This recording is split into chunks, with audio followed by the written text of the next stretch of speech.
मेरठ के Saurabh murder case ने सभी को दहला दिया, हैरान कर दिया। लेकिन जैसे जैसे जांच आगे बढ़ती जा रही है, यह समझ में आ रहा है कि सब कुछ मुस्कान के ही इर्द गिर्द घूमता दिखाई दे रहा है। जिससे भी बात करो, जो भी गवाह है, जब उससे सवाल पूछो तो सब कुछ मुस्कान की ओर इशारा करता है। अब ऐसे में लग रहा है कि मुस्कान ही मुख्य साजिश करता है और उसने सब कुछ अपनी प्लानिंग के तहत किया। अभी भी जो जादू टोने का एंगल आ रहा है, या जैसे भी मुस्कान एक एक जवाब दे रही है पुलिस को, सब कुछ सोच समझ कर रही है, क्योंकि उसने बचने का प्लान तैयार किया हुआ है। क्या है ये शातिर प्लान, बताने जा रहे हैं आपको, लेकिन शुरुआत तस्वीरों के साथ कर रहे हैं, क्योंकि तस्वीर हर कुछ बताने के लिए यहां जरूरी है। तस्वीर पूरी कहानी आपको समझा देगी। तस्वीर देखिए, ये उस घर की तस्वीर है जहां साहिल रहता था, उसका ये कमरा है। और इस कमरे में ये आप देखिए कितना अंधविश्वासी था, ड्रैगन बना हुआ है, अलग अलग तरह की चीजें उकेरी गई हैं। हत्या और अंधविश्वास का जो कनेक्शन है वो लग रहा है कि इस पूरे कमरे से समझ में आ रहा है। तस्वीर आप देख रहे हैं, कमरे में शैतान की तस्वीर है और भी चीजें लिखी हुई हैं जो थोड़ी अजीब है। अमूमन ऐसा नहीं होता है। ये जो तस्वीर है वो थोड़ी अजीब है। अगली तस्वीर दिखाते हैं, चलिए जरा अगली तस्वीर दीजिएगा।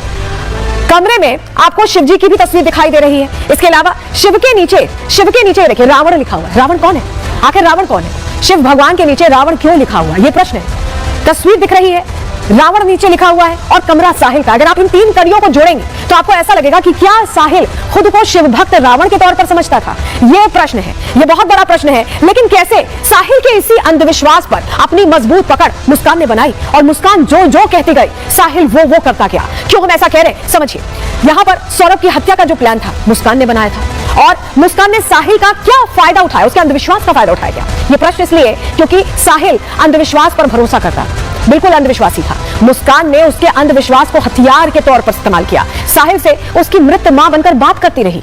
कैसे बात करती थी? फर्जी स्नैपचैट अकाउंट उसने बनाया और उससे मैसेज किया करती थी, उससे संदेश दिया करती थी, जो वो चाहती थी वो साहिल से करवाती थी, उसकी मृत मां बनकर। सौरभ की हत्या के लिए भी उसने साहिल को उकसाया, अपनी बातों में फंसाया, और सौरभ उसकी हर बात मानता चला गया। ऐसे मानता चला गया कि उसी राह पर चलता गया जैसे कि मुस्कान चाहती थी। जरा अगली तस्वीर देखिए, ये देखिए, ये जो केक काटा गया था इस पर शंकर लिखा था, ये वही साहिल है जो मुस्कान के साथ रहता था। साहिल कौन था आखिर? उसके घर में जो शिव भक्त रावण का नाम लिखा हुआ था, साहिल रावण था, साहिल था, या साहिल शंकर था और मुस्कान उसकी पार्वती होने का ढोंग रचा रही थी? क्या ये पूरी कहानी साहिल को लेकर मुस्कान ने इसलिए रची थी क्योंकि वो चाहती थी कि जो पूरा तिलिस्म है वो ऐसा बना दे कि साहिल एक एक कदम उसके हिसाब से चले, उसके हिसाब से सोचे? लेकिन क्या कर रही थी मुस्कान? तैयारी किस बात की थी? चलिए जरा आपको समझाते हैं, जानकारी आपके सामने रखते हैं। दरअसल मर्डर की प्लानिंग बहुत सोच समझ कर की थी यहां मुस्कान ने। मुस्कान सौरभ से छुटकारा चाहती थी और इसमें उसे लग रहा था कि मदद करेगा साहिल। सौरभ को मारने के लिए साहिल के करीब आई, उसको अपने जाल में फंसाया, साहिल के अंधविश्वास का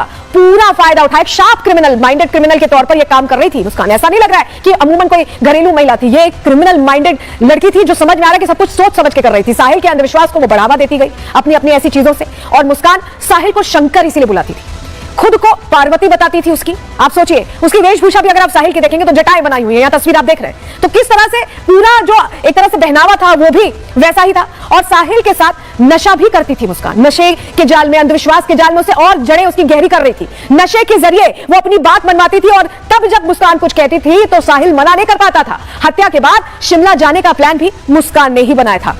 ये जो पूरी घटना हुई ये बताती है कि कैसे सब कुछ प्लानिंग के तहत चल रहा था। लेकिन मर्डर की अगर टाइमलाइन आप देखें तो आपको समझ में आएगा कि मुस्कान ने एक एक कदम जो रखा है, ये जो घटना हुई उसके बाद जैसे वो घूमने गए, सब कुछ बहुत सोच समझ के रखा है। क्यों हम ऐसा कह रहे हैं, चलिए डिटेल आपको दे देते हैं। दरअसल 3 मार्च को सौरभ की हत्या हुई, आपको याद होगा जो खबर आई 3 से 4 मार्च की रात की, और 4 मार्च को मुस्कान और साहिल शिमला रवाना हो गए, घूमने चले गए जैसे कुछ हुआ ही नहीं है। मुस्कान सौरभ का मोबाइल भी साथ ले गई क्योंकि वो चाहती थी कि अगर कोई भी उसका करीबी संपर्क करे तो वो उसे मैनिपुलेट कर पाए, या कोई कहानी बता पाए, या ये कह पाए कि सौरभ अभी इधर है, सौरभ अभी उधर है, और खुद बात करती रहे। किसी को ये पता ना चले कि सौरभ गायब हो गया है, सौरभ का कत्ल हो गया है। शिमला, मनाली और कसौल में ये 13 दिन तक रहे हैं। सोचिए, अपने पति को इस तरह से मारने के बाद 13 दिन तक एंजॉय करती रही, घूमती रही। सौरभ के फोन से मुस्कान मैसेज करती थी, जवाब देती थी उन लोगों को जो कांटेक्ट करते थे, और इस दौरान दोनों के पैसे जब खत्म होने लगे, कहानी में ट्विस्ट वहीं से आया, क्योंकि मुस्कान ने यह सोचा नहीं था शायद कि पैसे खत्म हो जाएंगे। मुस्कान ने अपनी मां से पैसों की मांग की और यहीं से जो पूरी प्लानिंग थी वो डिरेल हो गई। 17 मार्च को मुस्कान साहिल मेरठ लौटे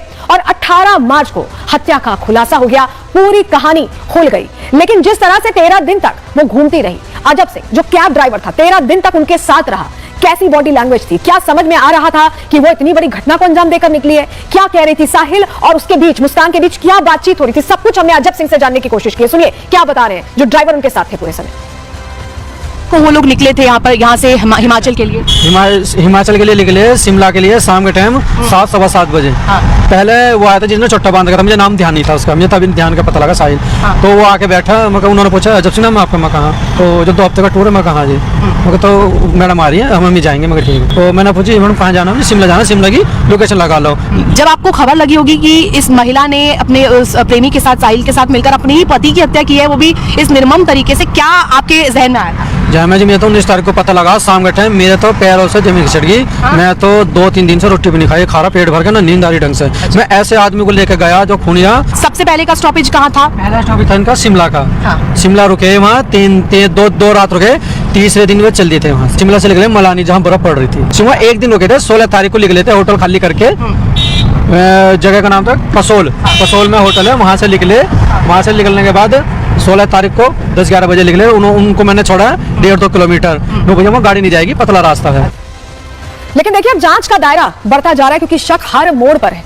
क्यों हम ऐसा कह रहे हैं समझिए। मेरठ में जहां ये घटना हुई, जहां सौरभ को मौत के घाट उतारा गया, वहां मुस्कान के परिवार से पूछताछ हुई, क्योंकि उन्हीं की वजह से खुलासा हो पाया कि सौरभ को मार दिया गया है। इसके अलावा साहिल के परिवार से भी पूछताछ चल रही है। उनका क्या वर्जन है, क्या बता रहे हो, क्या उन्हें अंदाजा था कि उनका बेटा इस तरह से क्राइम में लिप्त होगा?